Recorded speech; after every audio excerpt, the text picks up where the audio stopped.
Dear students, अस्सलाम वालेकुम। कैसे हैं आप सब? उम्मीद करता हूं कि आप सब ठीक होंगे। आज हम एक और जो है वो वीडियो जो है वो बना रहे हैं ई कैट के हवाले से, स्पेशली म्यूट के टेस्ट के हवाले से। इसमें हम कुछ इंपॉर्टेंट एमसीक्यूज़ डिस्कस करेंगे जो पास्ट पेपर से रिलेटेड हैं। तो तमाम ही जो है वो स्टूडेंट्स, एस्पायरेंट्स आखिर तक इस वीडियो में शामिल रहें। इसमें जितने भी एमसीक्यूज़ हों उसको नोट डाउन करें, उसके टॉपिक जो है उसको अच्छे से जो है वो नोट कर लें कि किस टॉपिक में से ज़्यादा एमसीक्यूज़ आ रहे हैं। उस टॉपिक को जो है वो फिर रिवाइज़ करते जाएं। आज जो है वो हम इस तरह के एमसीक्यूज़ को डिस्कस करने जा रहे हैं। अगर आप नए हैं चैनल के ऊपर तो चैनल सब्सक्राइब कर लें और बेल आइकन को भी क्लिक कर लें। स्टार्ट करते हैं। Let start. Now you can see the first MCQ is unit of intensity of sound.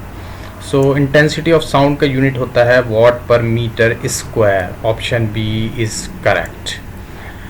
Next MCQ, if I, J and K are the unit vectors along X, Y and Z axis, then I dot J equal to J dot K, I dot K equal to।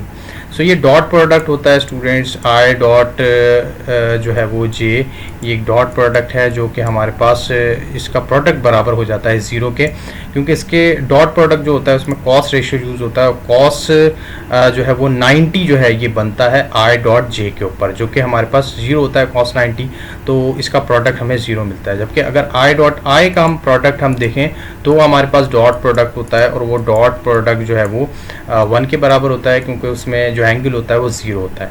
इस हिसाब से इसका option जो है वो option A हो गया, यानी कि zero. Next MCQ you can see on your screen. Next MCQ आप देख सकते हैं, photo cell works on the principle of. Photo cell जो है वो फोटो इलेक्ट्रिक इफेक्ट के प्रिंसिपल के ऊपर वर्क करता है। फोटो इलेक्ट्रिक इफेक्ट क्या होता है कि जब भी किसी मेटल के ऊपर जो है वो फोटोन जो है वो लाइट इंसिडेंट करती है तो उसमें इलेक्ट्रॉन जो है वो फ्लो करते हैं। ये जो है वो फोटो इलेक्ट्रिक इफेक्ट का फिनोमेना है। नेक्स्ट है, free fall motion is caused by. Free fall motion जो है वो ग्रेविटेशनल फोर्स की वजह से होती है, क्योंकि जब भी कोई ऑब्जेक्ट किसी हाइट से फॉल कर रहा होता है तो उसकी मोशन को हम फ्री फॉल कहते हैं और ग्रेविटेशनल फोर्स की वजह से होता है। Next MCQ, resistance of the conductor is directly proportional to.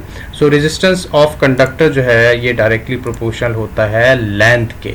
ये याद रखिएगा स्टूडेंट्स, लेंथ के प्रोपोर्शनल होता है और एरिया ऑफ क्रॉस सेक्शन के जो है वो इन्वर्सली प्रोपोर्शनल होता है।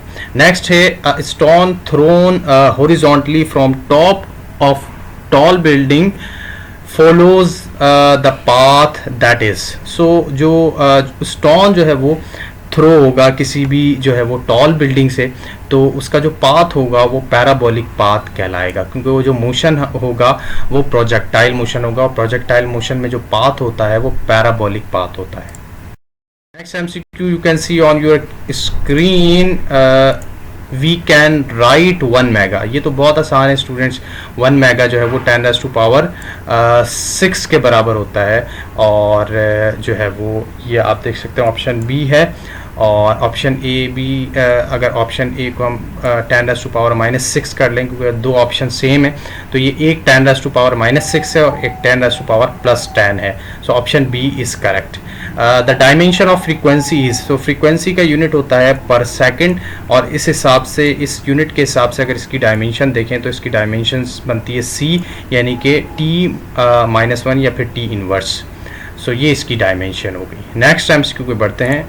MCQ you can C torque describe. Torque जो है वो टर्निंग इफेक्ट का नाम है, तो ये डायरेक्शन ऑफ मूवमेंट को जो है वो डिस्क्राइब करता है। C is correct option. Next MCQ, Lenz law is accordance with the law of conservation of energy. Law of conservation of energy जो है ये जो है वो इसको डिस्क्राइब करता है, जो है वो इसके बारे में बताता है लेंज लॉ।